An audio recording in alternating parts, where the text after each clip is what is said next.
Hello everybody, it's the Gruppetstudios, and I'm back again with another episode of Cartoons vs. Cancer, the show where we at Gruppetstudios interview all kinds of crazy cartoon creators with all kinds of crazy questions, and it's all to help raise money for my friend Madeline, who has Ewing sarcoma, a sort of bone marrow cancer. And today's guest is a very special one. He is the creator of the show on Cartoon Network, The Grim Adventures of Bill and Mandy, Evil Con Carne. If you want to say the Grim and Evil show, that'd be a lot easier. And he's working currently on the upcoming project Dead Meat, which is a gory puppet show, all kinds of cool stuff. We're happy to have Mr. Maxwell Atoms with us today.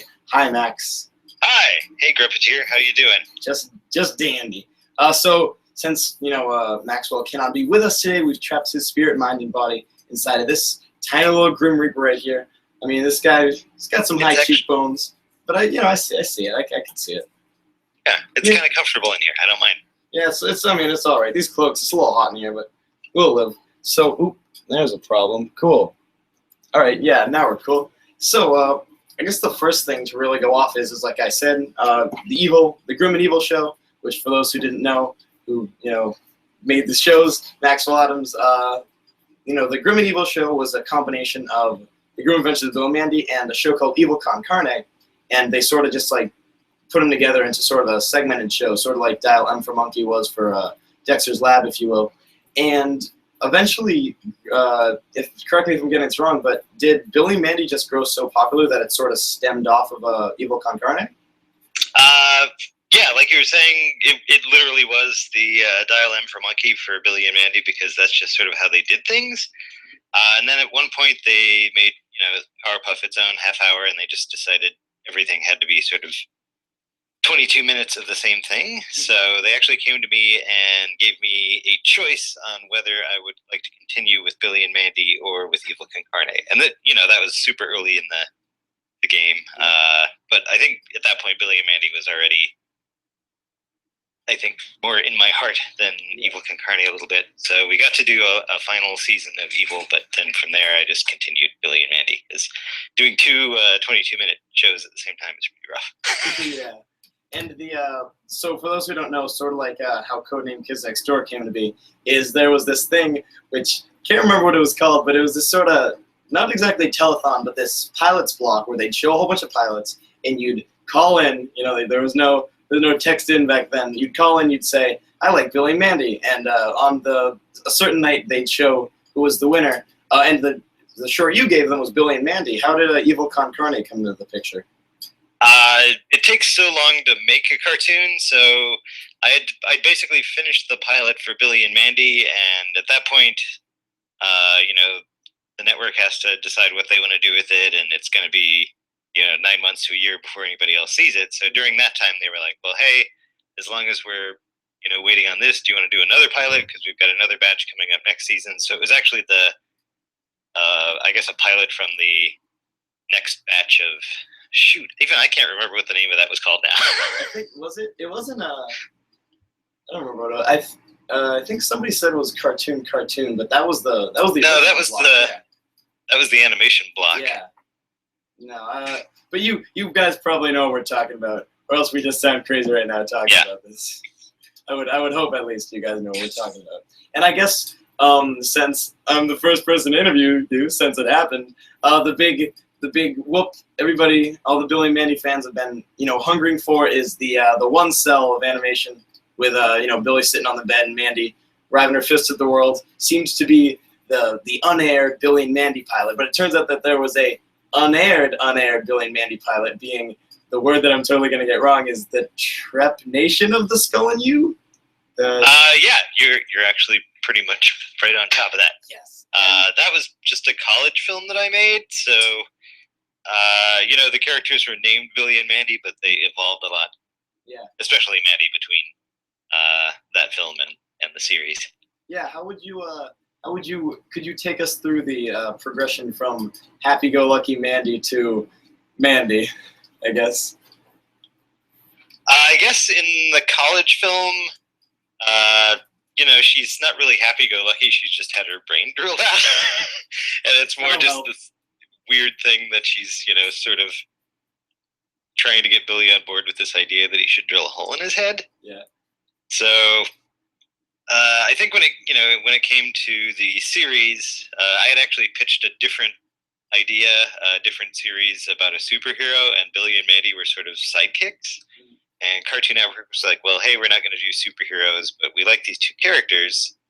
Can you pitch something with them? And I was like, yeah, I think I can do that. I mean, they were in my college film, so I thought about it. And when I thought about what I really wanted out of, a TV show with these two kids, were, just sort of this dynamic where they're almost opposites of each other.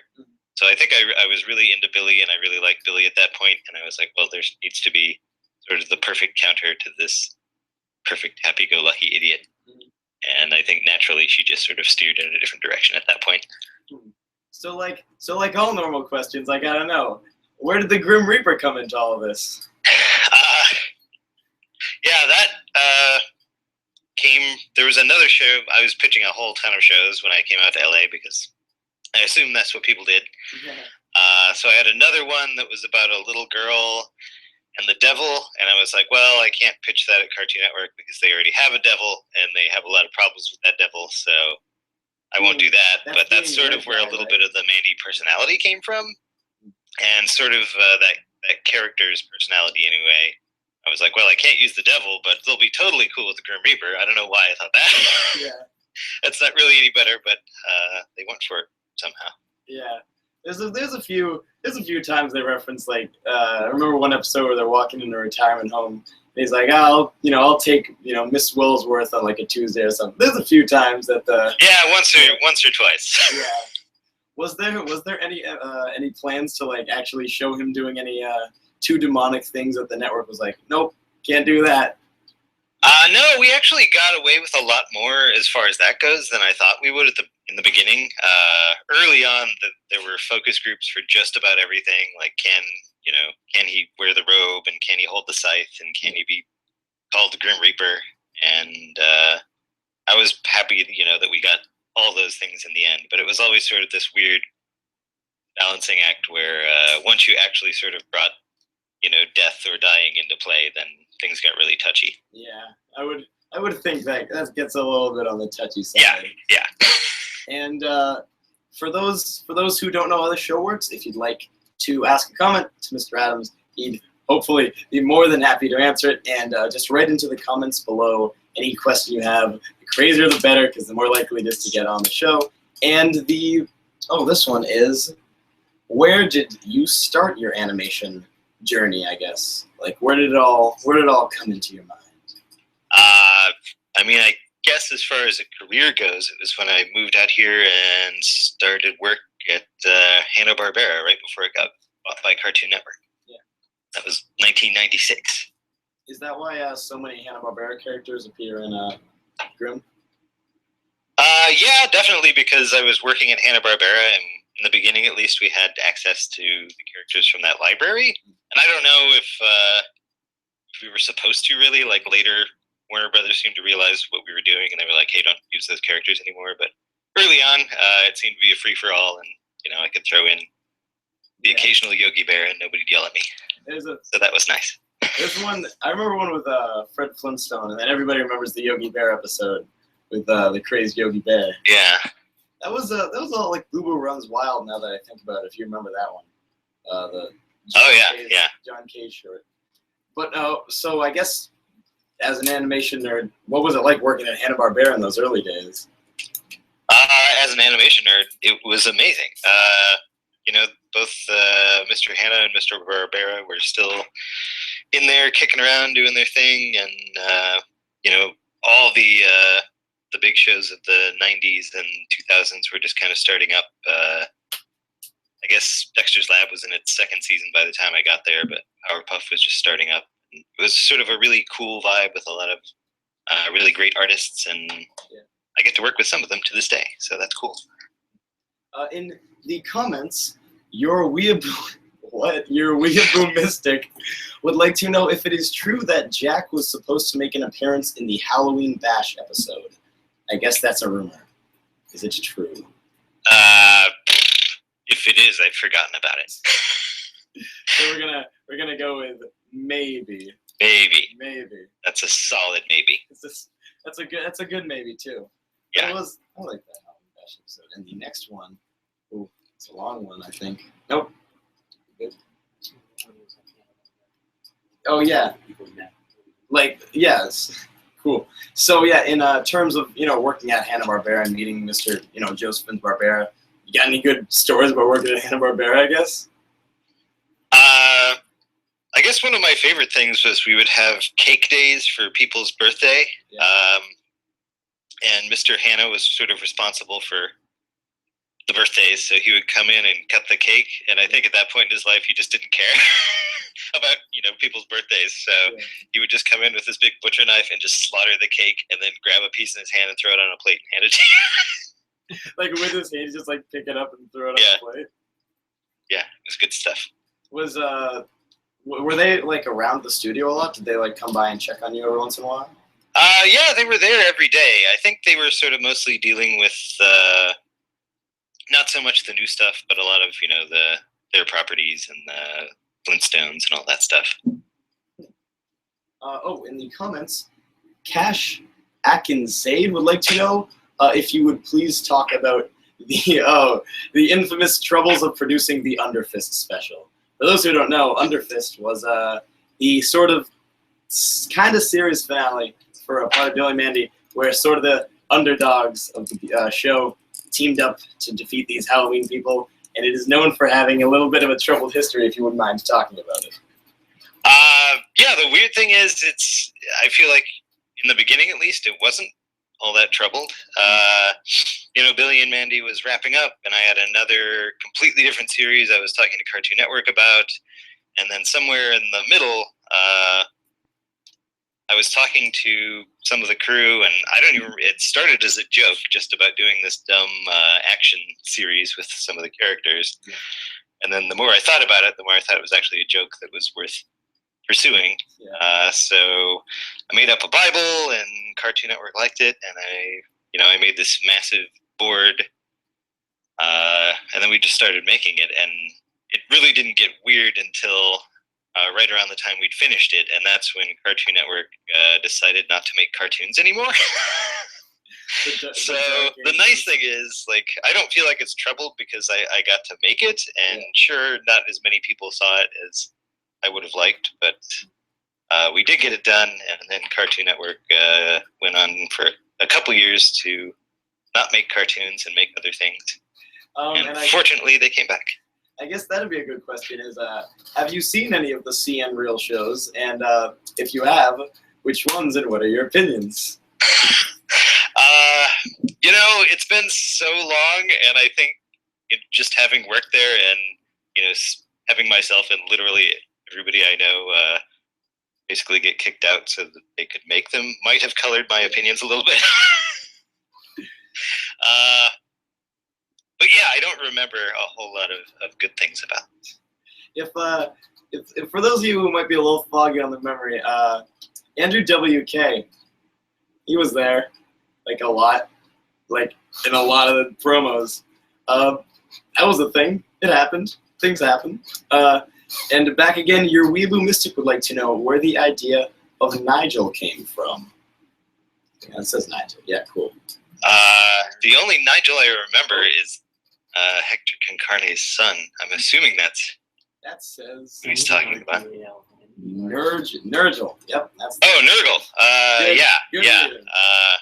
Nurgle is actually, in real life, a fictional Mesopotamian deity, and there's sort of a loose H.P. Lovecraft connection. If you like horror stories and stuff, like basically H.P. Lovecraft looked back into history for all these sort of ancient gods and demons to include in his stories, and Nurgle was one of them, and so he sort of, for Billy and Mandy, represents, I guess, a weird Cthulhu-y character. Yeah. So that was sort of the origin. Is he's this formerly powerful being who's sort of reduced to obscurity and looking for friends. Yeah.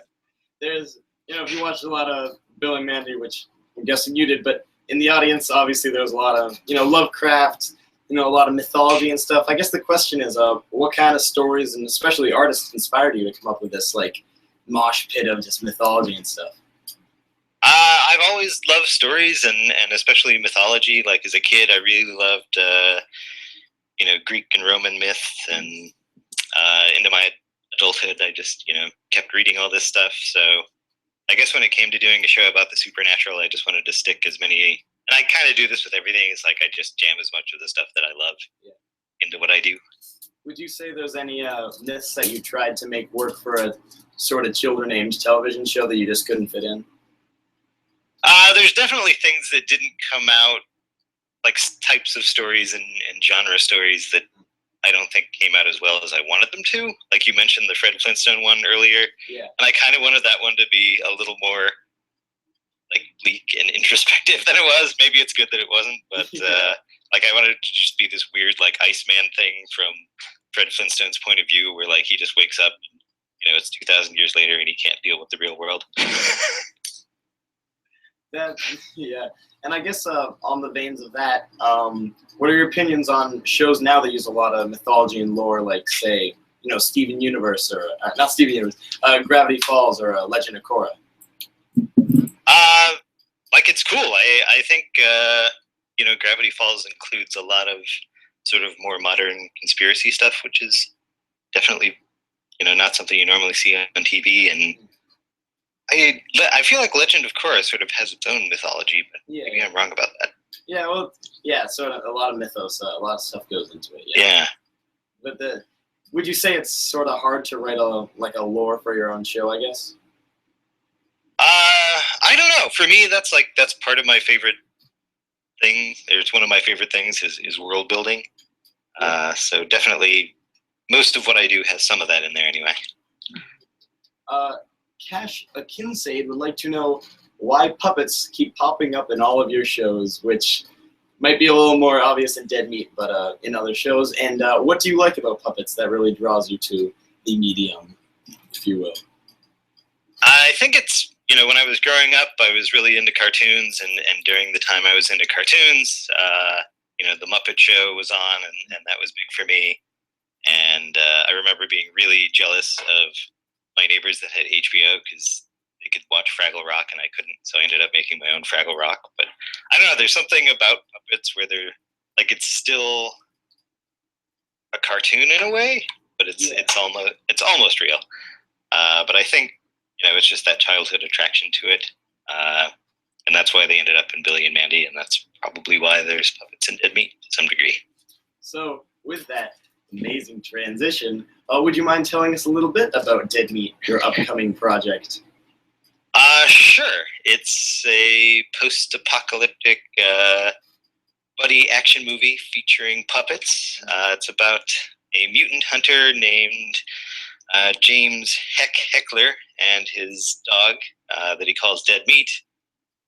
And sort of the wrench that gets thrown into things is Dead Meat is a mutant, so he can't really go outside and be part of the world, and he ends up falling in love with another mutant, and then there's sort of this love triangle between the three of them that they try to sort out with guns, explosions, and cars.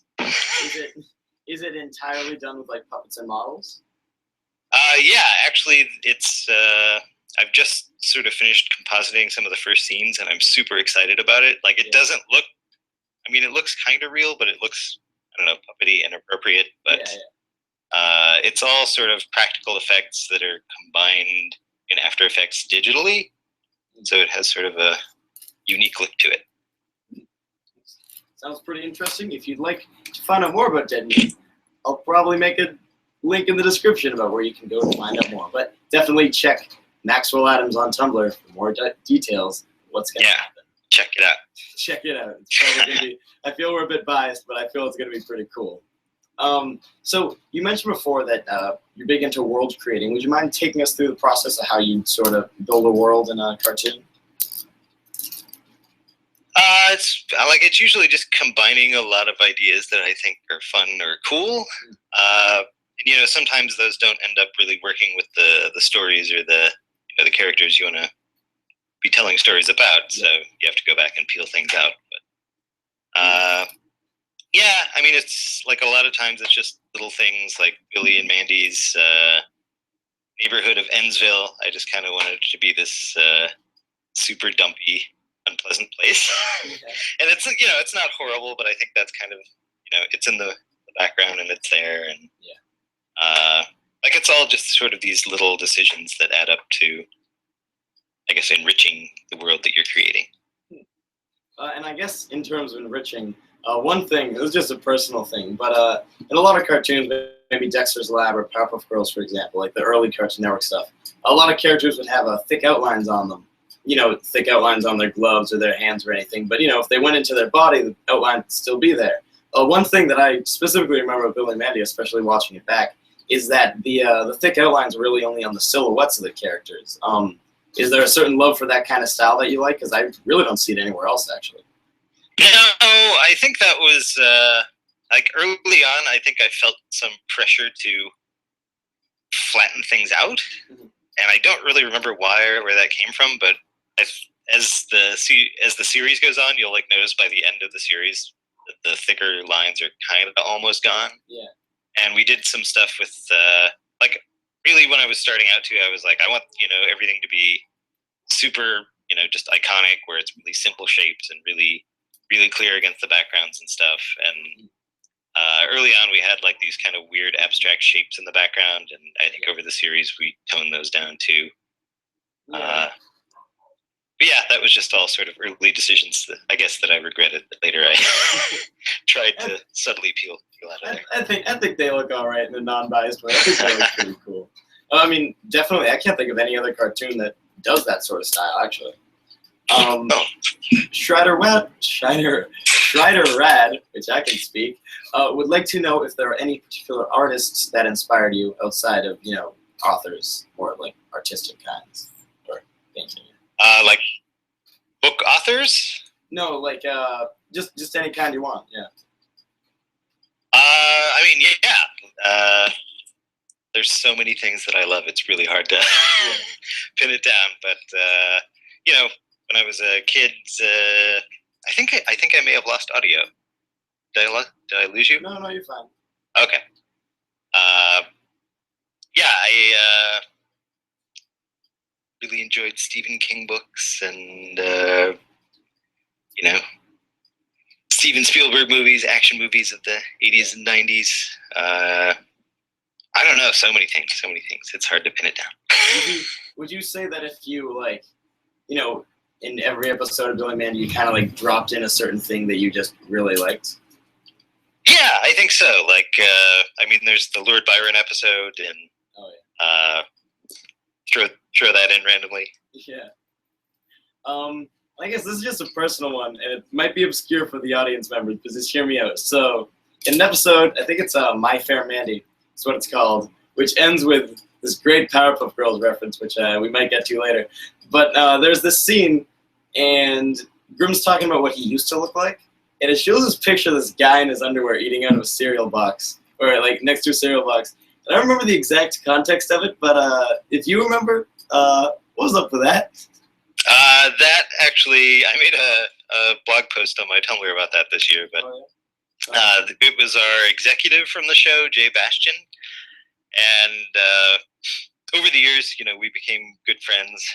So at that point in the show, we threw that into, I think C.H. Greenblatt threw that into his storyboard to just to get a laugh out of Jay. Yeah. And then we just kept putting it back in.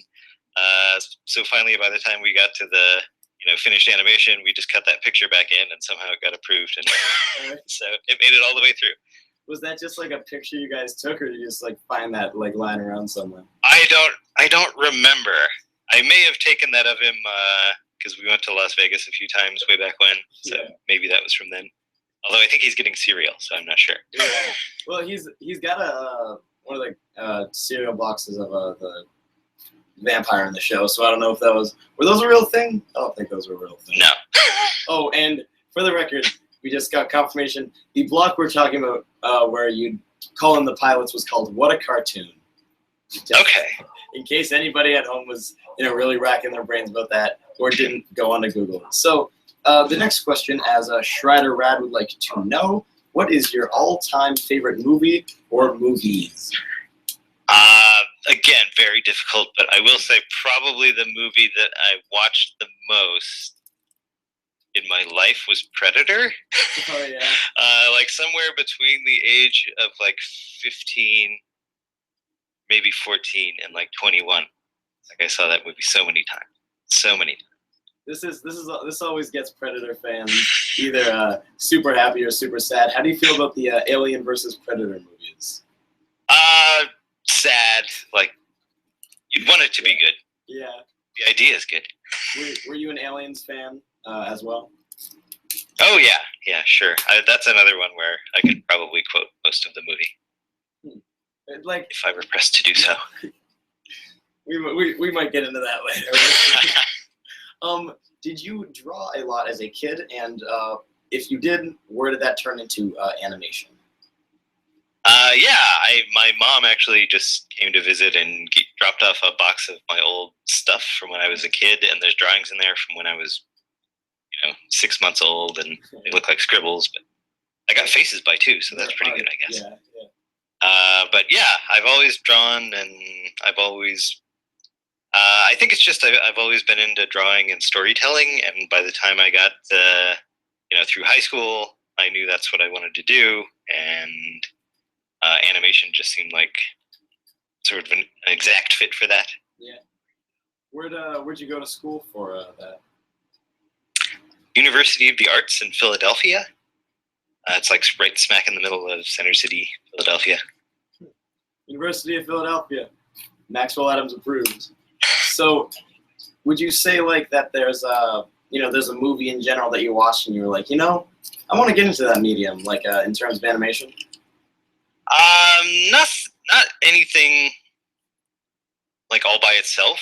I think at that time, that was around when Ren and Stimpy came out, and I think that helped me realize that there could be sort of these creator-driven cartoons in modern times. Like it wasn't just something that happened back in the Looney Tunes days. Yeah. And then on top of that, Disney sort of went through a renaissance, and you had Little Mermaid and Beauty and the Beast and all sort of those big movies of the 90s. And then, just having gone through all the Saturday morning cartoons I loved in the 80s and discovered, anime and all this, I was like, yeah, this is what I want to do. Oh, yeah. The question usually comes up in all of my interviews, but I guess here it is. What are your favorite animes, or anime, if you will? Comes up a lot. Lately, well, not even lately, but for a couple years, I've been, I haven't really gotten into anything new in the last few years, but I guess the last one I was excited about was Sergeant Frog. Oh, yeah. Just because it was sort of goofy and cartoony. Yeah. I don't really get into, the super gory, weird stuff for some reason. Yeah. That's hard for me, but, Yeah. robots and cool motorcycles and stuff, yeah. I see what you mean. I see that Akira right there. I know what you mean. And I guess on the coattails of favorite animes now, are there any specific TV shows on or that were recently on in terms of animation that you watch and really admire? I got to work with Justin Roiland at Disney, and I got to see his Rick and Morty pilot back when he was doing it, and I still think that's a great show. Yeah. I haven't been watching a whole lot of animation lately, and I think it's just because I've been doing so much Dead Meat stuff. I haven't had a lot of. Actually, I haven't been doing a lot of anything. There's video games I'm dying to play, but I can't. There's no time. Would Jordan Eli would like to know if you could talk about Bad Guys Under Fist. Bad Guy, it's Under Fist. First. Under First? Bad Guys Under First. I don't know what that means, but that's. I don't either. Cool. But it sounds like a cool idea. Bad Guys Under First. I'm thinking the bad guys of the series get together. And maybe what other bad guys there were going to be, if it had actually happened. It's hard to tell sometimes who's supposed to be good and bad. You probably know what I mean. Oh yeah. Yeah, there's some moments of questioning. So I guess on the tails of whatever that was supposed to be, the big thing that a lot of people don't remember about Billy and Mandy is back then, you had Powerpuff Girls and Dexters and stuff that ran for a while, but Billy and Mandy was one of the first ones that really I think it went to 6 seasons. 6 seasons. Yeah, it's hard to say. Yeah, I feel like the definition of what a season is has changed so much, but it was 76 half hours, and at that point, they were in a habit of stopping at about 52, so I felt lucky to get that many. Yeah, but at the time, all the big cartoons that went on for all these seasons were the CalArts alums who had Gendy and Craig behind them. When you really got out there into season 7 with all these specials and all these spin-offs, was there ever a moment where you were just like, whoa, what's going on here? No, because there wasn't really time to have a moment like that, I guess. But I think everybody, by that time, like the real problem we had early on was that we just didn't get picked up regularly. Yeah. So when you're working on an animated show, it's like, you start, a story on Monday, and then Tuesday you'll be talking to people doing boards, and then the next week you'll start a new story on that Monday, and by the time you're 15 weeks in, you've got 15 different stories going out at the same time, and everything piles up, and then at the end, ideally you get a pickup, and you just keep rolling with that system. But since we didn't, they'd be like, well, we don't know if we want to pick up another season or not, so we would just wind down, and the crew would be like, well, our jobs are ending, so we're leaving, and it's really hard to build momentum like that. So by the time we did hit our, 4th or 5th season or whatever it was, they actually started picking us up for larger numbers of episodes. So that's when, we had people like Z.H. Greenblatt and Brett Barron and Alex Almaguer and all these great board artists, and they were actually able to stay on and keep doing great things. So, that's why sometimes when shows get canceled, it's a real downer, because then you lose the creative force behind the show too. Yeah, definitely. So obviously it was known for a lot of spin-offs, but likewise, it was known for a few video games, one of which, Punch Time Explosion had Billy and Mandy in it. The real one came in the Billy and Mandy sort of open-world beat-em-up game, which I can't even pretend that I remember off the top of my head what the name of it was, which is super embarrassing. Did you have any direct involvement with that game being made, or was it sort of just a side project by someone? Yeah, actually, that's, I think, why I don't want to say it was all my fault, but I think, the fact that I was allowed to sort of contribute and consult on that definitely helped it feel like a Billy and Mandy thing instead of just a thing with Billy and Mandy's name slapped on it. Yeah. But yeah, that was great. All the people that worked at the company were really cool, and we talked about the kind of games we could make for the money and the schedule we had, and we all were talking about Power Stone and just what a fun, beat 'em up game that was. So we decided, that's sort of Billy and Mandy's world, is everybody's always in conflict with each other. So you get the fun of running around and sort of doing things cooperatively, but also taking a break and just beating each other up with hammers and fish. Yeah, like you said, you like video games. Would you say that making video games is close to even working in animation, or are they just completely different things?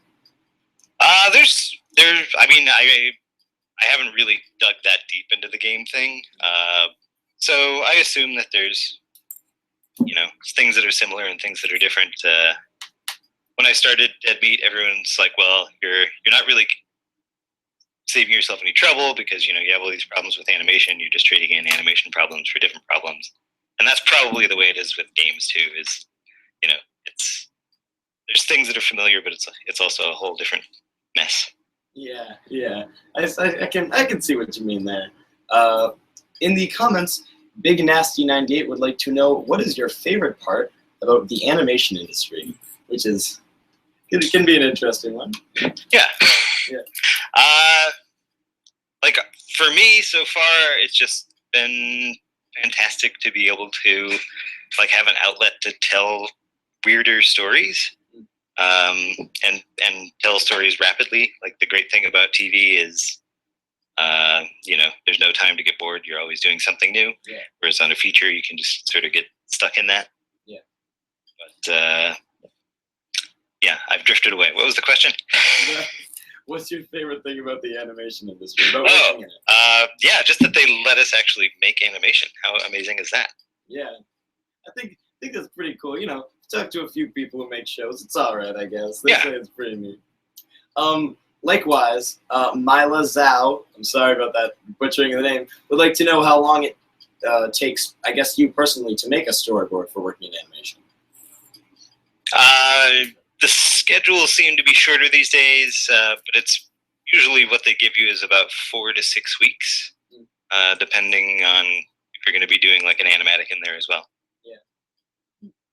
And I guess coattailing off the coattails of those coattails, like you said, there's a few Billy and Mandy stories that they didn't pick up or certain things like that. Is there a specific one you remember that you really liked and never got made? No, I think most of the time I managed to get the things I wanted to do into the pipeline. It's just sometimes they didn't come out the way I wanted them to. So the one I always think about is Billy and Mandy versus the Martians, which just came at this weird time in Billy and Mandy history where they wanted to do a DVD, which we ended up doing Billy and Mandy's Big Boogie Adventure. Yeah. But my first idea was like, well, if we're going to do this big special, I'll finally send them to space, which I said I'd never do.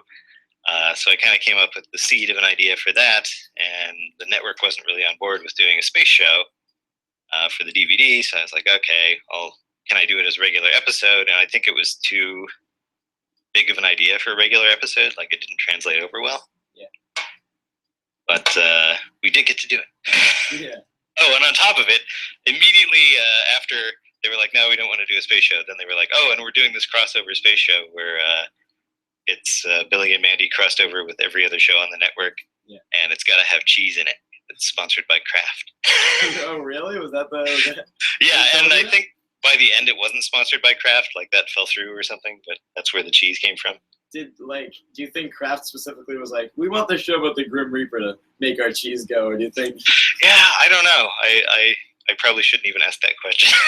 I guess maybe that is something to ask. Is did you get a lot of like letters from people that are like, why is the Grim Reaper on TV? My children are being corrupted, or stuff like that. I know that there were letters out there, and there were actually one or two that I saw over the course of time. But my executive friend, I asked him once or twice, if he got a lot of letters, and he was like, well, we do get letters, but most of them, you don't need to see. Like, you'll just be happier if you don't see them. So I was like, okay, that's fine. There was, which I guess I always admired, not to get too, kiss up, but there was always like this like way that you guys could balance like the dark elements of the show with like just these completely gross out jokes, like sometimes, you know what I mean? Well, thanks. Yeah, well, that's no problem. But like, how would you say you went about combining two completely different elements, and the way you did at least?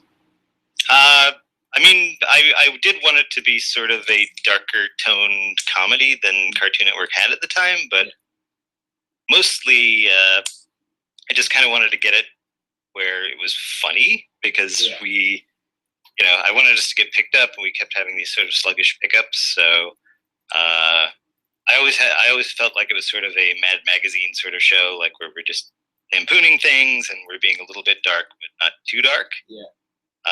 And then at one point I was like, well, if it makes me laugh, I'm going to try and keep it in, because it's supposed to be a comedy show. So let's just see what we can do.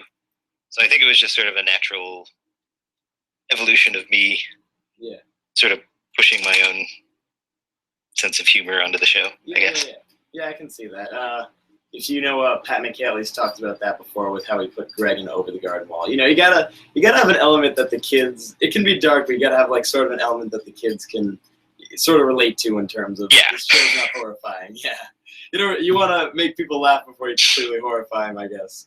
Yeah, I think if it was just Bill or just Mandy and Grimm on the show and there was no Billy, like that would be like an Adult Swim show. It would be a totally different show. Now that I think about it, it probably would work pretty well on Adult Swim, but we'll get back to possibly seeing them again on screen later in the interview. This is a good one. Big Nasty back again with this is deep. This is going to get into the layers of Maxwell Atoms. What do you think is your biggest strength in terms of storytelling and in terms of the business of making cartoons? Wow, that's deep. That's a New York Times question right there. My biggest strength in storytelling, I feel like, especially over time, I've developed sort of a character empathy. Like, I've always sort of felt for other people and felt things deeply, I guess. And over time, I've just learned how to apply it to characters. Yeah, no, that's If that doesn't sound too. No, that's cool, man. I get that. Yeah. But as far as like the actual business itself, I feel like just trying my best to treat people right and like human beings. I think that goes a long way. I think a lot of people, even though it is just animation, like a lot of people, get out here and they're like, it's Hollywood, and I'm going to treat you like crap. Yeah. But you're much better off if you don't. Yeah, Maxwell Atoms' life advice: don't treat people like crap. There you go. It's not cool. Put that on a T-shirt somewhere. If I get a T-shirt, I'll wear that next episode. No joke, if I can find one. So I guess I hinted at it before, but I'd like to talk about that. Like I said, there's been a few times where Hanna-Barbera characters have been in Billy and Mandy products or episodes, not products. But specifically, the one that a lot of people probably remember is the crossover with Mr. Warburton's codename Kids Next Door, which we talked about when we had Mr. Warburton on the show, if you'd like to go watch it. But what a lot of people don't remember is that was a crossover with 3 shows. Obviously, there was Grimm and there was K&D. There was also Ed, Nettie, which a lot of people don't remember. Would you mind talking about how you and Mr. Antonucci came to put those shows together? Tom was the one that was sort of mostly in charge of that special. Like, I flew out there to help with the post and the pre, and we talked through the middle. But I think Tom was the one that sort of came up with the idea of at the end getting Danny on board with that. And we all got lucky and ended up meeting each other at Comic-Con, a couple years before, so we all knew each other. And Danny's awesome. So I'm so glad that happened. Yeah, Tom's pretty cool. I love him. We got one. What would you feel? Wait, yep. Do you feel like there are any groups that should have a stronger voice as cartoon characters in terms of, maybe a shadow you'd give over a cartoon character? Maybe a what? Like sort of like a stereotype you give to a cartoon character. Oh, no. I mean, I feel like, especially in animation, like there's diversity's on the rise, and I'm sure it will that'll keep happening. So I'm okay with that. Would you say there were any times you tried to introduce diversity into Billy and Mandy? At just little slips in there? Yeah, I mean, it's. I think it's a different environment than it was back then. But back then, the thing you had to worry about was like if you put Arwen in something, and Arwen falls down the hill. Is that like saying something about black people, or like those were the questions that were being asked? And I think now, fortunately, we've moved past that. I would hope so, at least. Yeah. I guess Arwen was a fan favorite, especially one of my favorite characters. How did Arwen come to be that little pork of a man he is? I wanted somebody to sort of be able to get under Mandy's skin a little bit, and I always loved the sort of hapless character, who's really putting himself out there and nobody's feeling it. Yeah. So, yeah, he just I don't know exactly how he came to be. He just sort of happened. He's in the Billy and Mandy Bible, and he looks pretty much the same. So. Yeah. Alfonso would like to know, have you seen the dubs of Billy and Mandy in other languages? Yes, I have. Yes, I have. Any specific things you'd like to say about them? Yeah, it's interesting. There's, I will say the Billy from India and a lot of the cast from Mexico are pretty much dead on. Oh, yeah. The Billy from India is dead on? Sounds just like Richard? Yeah. Yeah. We gotta look that up. Linked in the description. Indian Billy translation. We'll find that later. Would you say, like, you listen to something in another language, and would you feel that Grimm's voice is carried over well? Probably the most iconic in the show. When I've heard it, like, it's always been sort of a deep voice. I really don't know what a Jamaican accent sounds like in, Korean or anything. So Hard to say. So, starting to wrap up, but one thing I would like to know, I know you're super duper busy right now with Dead Meat and all that, but a lot of people want to know, with all these, 90s shows, even though Grimm wasn't in the 90s, but, just don't matter. With all these nostalgic shows for people's childhoods coming back, Rocko's and Rugrats and all that kind of fun stuff, is there any chance that we could ever, or at least you would be interested in reviving Billy and Mandy? I don't necessarily want to look backwards, but yeah. I suppose if the circumstances were right, Yeah. There's a couple things I thought of that might be fun to do. They're a little weird, but it would all depend on whether or not Cartoon Network was in the idea. And I sort of feel like they're still at the stage where the only reason they're embracing their old catalog is sort of for merchandising reasons. But maybe if these ones do well, they'll look a little deeper. We're not going to name names for possible shows that might have came back only for merchandising reasons, because we don't know who the Gruppetstudios is going to have on the show next. So to spare that possible canceled guest. Wait, who's next? The next guest. Oh yeah, this is a good time to say it. For those wondering, the next guest on a date that is probably before September ends, which I'll wake you up when September ends. Don't worry. Is Gary Trousdale, the director of Beauty and the Beast, The Hunchback of Notre Dame, and Atlantis: The Lost Empire. I've never seen Atlantis, but it's going to be really good. I hope it is. And after that, we're going to have Everett Peck, the guy who created Squirrel Boy and Duckman, a whole bunch of fun stuff. But we're not done yet. Don't worry. We still got Max. And I guess since we're wrapping up, the one thing I like to ask most people is, if you were to give advice to anyone, a dashingly handsome interviewer with amazing glasses, what would you say is the best advice you could give someone who wants to get into the animation industry? First off, don't change those glasses. Oh. Wow.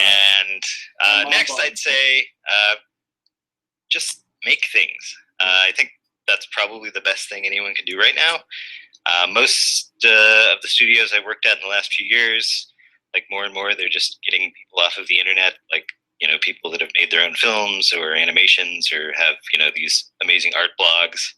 Yeah. I know C.H. Greenblatt, majority of his crew for Harvey Beaks was picked by just browsing blogs until he found people he liked. Yeah. So definitely, and this is advice I'm trying to take myself with Dead Meat is just make something, put it out there, and if you're able to get people to come and look at your stuff without paying anybody money to do it, then these companies will see that and they'll be like, oh, maybe we should be paying attention to this person. Yeah, definitely. So you heard him. Get out there, pitch stuff, because like he said at the beginning of the interview, just pitch stuff. Just do it. Yeah, it's cool. You're not gonna really lose anything from pitching stuff. Maybe you might lose a few dollars, but at least you made something, I guess. Sure, just some sleep, a little bit of your mind. But. Yeah. So if somebody's sitting out there and they're waiting for any scrap of information they can find about Dead Meat, is there? I'm not gonna say a possible release date because I don't even want to put that kind of pressure on you. But is there a certain place that anybody would go if they want to learn more about Dead Meat? There's a way you can look at the Kickstarter page, and I post updates there occasionally, but probably the best way to do it is just to go to maxwellatoms.tumblr.com, and lately I've been putting stuff up almost every day. I've got the main character puppets.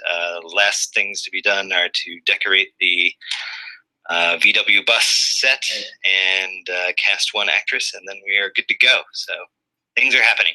Oh, you heard it here, folks. Things are happening, and we can expect to see Dead Meat soon. Likewise, we can expect to see more Cartoons vs. Cancer soon. I'd like to thank Mr. Maxwell Atoms for coming on today, and ladies and gentlemen, I'd like to thank you guys for watching. If you haven't donated, you probably should. That's why the show exists. There's a link in the description below. It's the first link there, so it says donate here in big red letters. Maxwell Atoms is the creator of the Groom Adventures of Bill and Mandy, Evil Con Carne, and the upcoming project Dead Meat. You can find more stuff. Link in the description for his Tumblr in case you didn't catch his perfect URL when he just said it a few seconds ago. The next episode, as we said, is with Gary Trousdale. We'll work out a date. Don't worry. Don't you worry. But is there anything you'd like to say before we sign off, Max? Yeah, thanks for having me on, and thanks everybody for watching. Definitely donate. Yeah. I think it's so cool that you're doing this, and good luck. Oh, thank you. Well, Good luck to all you guys too, and we will see you guys later. Bye-bye. All right, bye-bye.